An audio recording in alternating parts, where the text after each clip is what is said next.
صحبت اللہ والوں کی، صحبت اللہ والوں کی، اللہ سے ملوا جا۔ السلام علیکم ورحمۃ اللہ وبرکاتہ۔ بسم اللہ الرحمن الرحیم۔ محترم ناظرین، ضروری مسائل کا سلسلہ الحمدللہ جاری ہے۔ مفسدات نماز کا بیان چل رہا ہے، کچھ مسائل پیچھے گزر چکے ہیں۔ آج کی اس ویڈیو میں 5 مسائل کا تذکرہ ہونے جا رہا ہے۔ پہلا مسئلہ یہ ہے کہ کوئی آدمی نئی نماز شروع کرنے کے ارادے سے تکبیر تحریمہ کہہ دیا تو نماز کا حکم کیا ہے؟ یعنی وضاحت کے ساتھ اس کو سمجھتے ہیں۔ ایک آدمی پہلے سے ایک نماز پڑھ رہا تھا، مثال کے اعتبار سے کوئی فرض ہو، واجب ہو، یا پھر سنت ہو، نفل ہو، کوئی بھی ہو، نماز پڑھ رہا تھا۔ دوران نماز کا کچھ حصہ گزر گیا، یا پھر ابھی نماز شروع کیا ہے، تو فوراً اس کے دل میں خیال آنے لگا کہ بھئی یہ نماز نہیں بلکہ یہ نماز میں پڑھ رہا ہوں۔ یعنی کہ ظہر کی نماز کی نیت باندھ لی، نیت باندھنے کے بعد اس کو صبح کی نماز اس کی قضا ہو گئی تھی۔ ظہر کی نیت باندھ لیا، باندھنے کے بعد اب اس کے دل میں ارادہ آ گیا کہ بھئی صبح کی نماز میں پڑھ رہا ہوں۔ اس ارادے کے ساتھ وہ آدمی تکبیر تحریمہ کہتا ہے، اللہ اکبر کہتا ہے، تو پہلی نماز اس کی فاسد ہو جائے گی۔ ایک نماز میں ہوتے ہوئے دوسری نماز کا ارادہ کر کے اللہ اکبر کہنے سے پہلی نماز اس کی فاسد ہو جائے گی، دوسری نماز اس کی ادا ہو جائے گی۔ اسی طریقے سے دوسرا مسئلہ، نماز کے دوران کوئی آدمی قرآن دیکھ کر پڑھ رہا ہے تو اس نماز کا حکم کیا ہے؟ تو یہاں فقہاء کرام فرماتے ہیں کہ بھئی قرآن دیکھ کر پڑھنا، چاہے اپنے ہاتھ میں لے کر پڑھے یا پھر کہیں رکھا ہوا پڑھے، دونوں طریقے سے نماز فاسد ہو جاتی ہے۔ اس لیے کہ ہاتھ میں لے کر پڑھنے سے بھی اور قرآن دیکھ کر پڑھنے سے دونوں چیزیں عمل کثیر ہو جائیں گی۔ اس سے پہلے بات آئی تھی کہ نماز میں عمل کثیر ہونے کی وجہ سے نماز فاسد ہو جائے گی۔ اور کچھ اماموں کے پاس جائز ہے، وہ الگ مسئلہ ہے، لیکن ہمارے امام اعظم ابو حنیفہ رحمۃ اللہ علیہ کے پاس، فقہائے احناف کے پاس یہ چیز نماز کو فاسد کرنے والی ہے، اس سے نماز ہماری فاسد ہو جائے گی۔ اسی طریقے سے تیسرا مسئلہ، کوئی آدمی امام کے پیچھے نیت کر کے مقتدی بن کے نماز پڑھ رہا ہے۔ اب نماز کے دوران کوئی ایک رکن ایسا ہو گیا جو کہ جس میں امام کے ساتھ ایک لمحہ بھی شرکت نہیں رہی امام کے ساتھ، اور وہ رکن پھر دوبارہ ادا بھی نہیں کیا، تو پھر اس کی نماز کا حکم کیا ہے؟ تو یہاں یہ سمجھنا ہے، مثال کے اعتبار سے نماز امام صاحب پڑھا رہے ہیں، مقتدی پیچھے کھڑے ہو کر نماز پڑھ رہے تھے۔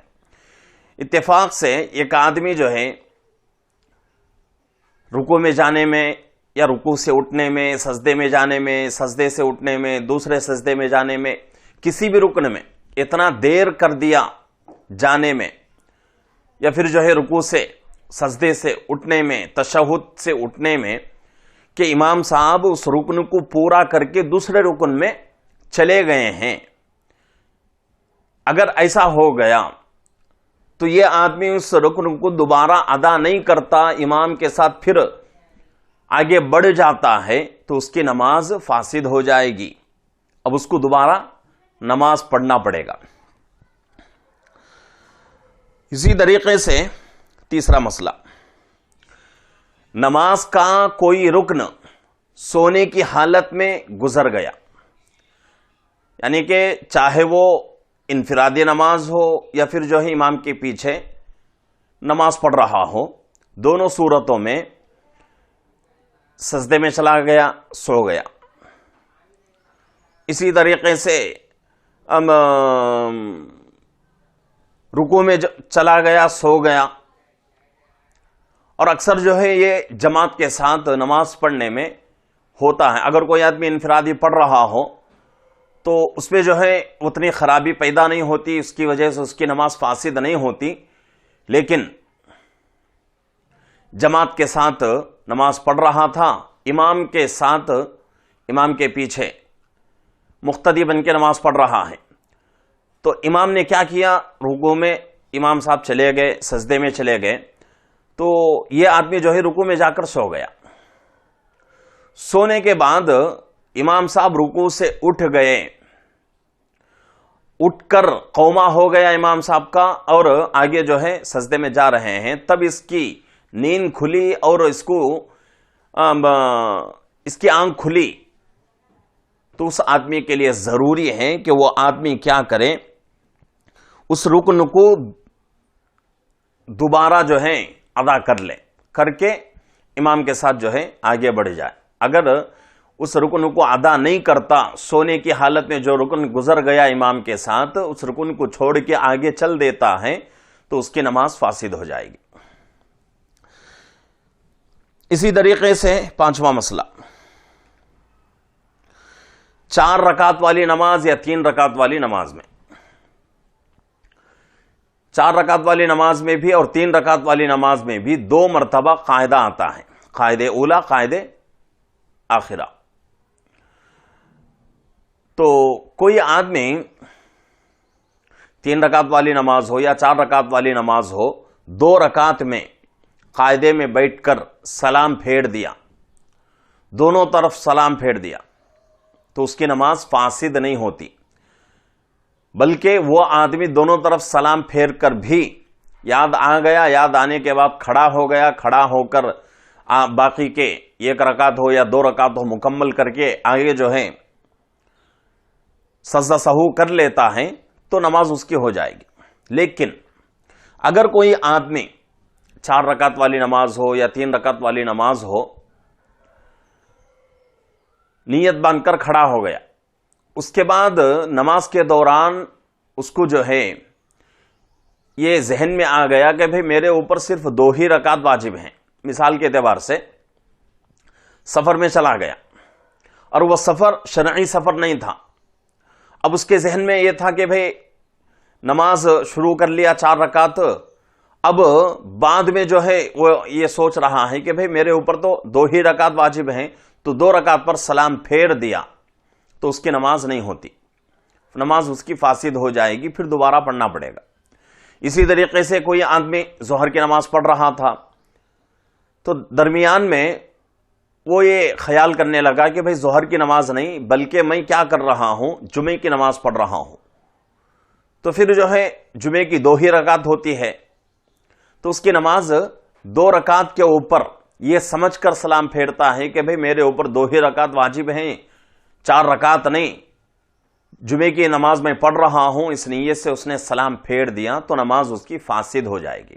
ہاں اگر کوئی آدمی جو ہے ظہر کی نماز پڑھ رہا تھا، 4 ہی رکعت سمجھ رہا تھا، اتفاق سے غلطی سے بھول کر 2 رکعت میں یہ سوچا، اس کو غلطی ہو گئی کہ بھئی 4 رکعت میں بیٹھا ہوں اور دونوں طرف سلام پھیر دیا، بعد میں یاد آ گیا تو اٹھ کر جو ہے باقی 2 رکعت پورا کر کے سجدہ سہو کر لیتا ہے تو اس کی نماز ہو جائے گی، اس میں فساد پیدا نہیں ہوتا.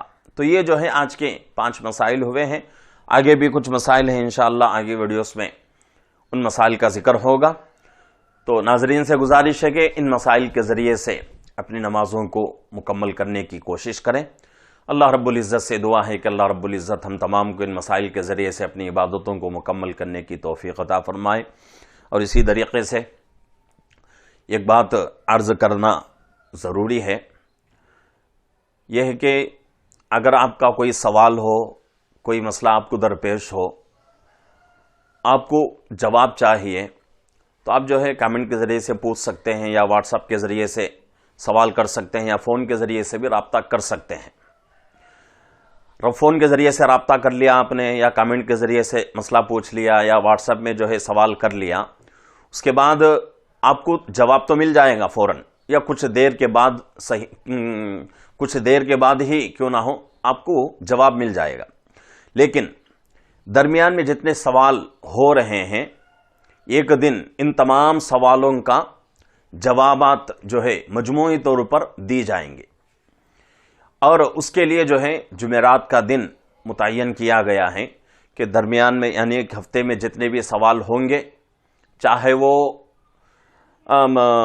کامنٹ کے ذریعے سے آ رہے ہوں، چاہے واٹس ایپ کے ذریعے سے یا فون کے ذریعے سے یا ملاقات کر کے کوئی سوال کر رہا ہو، وہ بھی انشاءاللہ نوٹ کر کے ہم کیا کریں گے، ان تمام سوالات کے جوابات مجموعی طور پر آپ کی خدمت میں پیش کریں گے.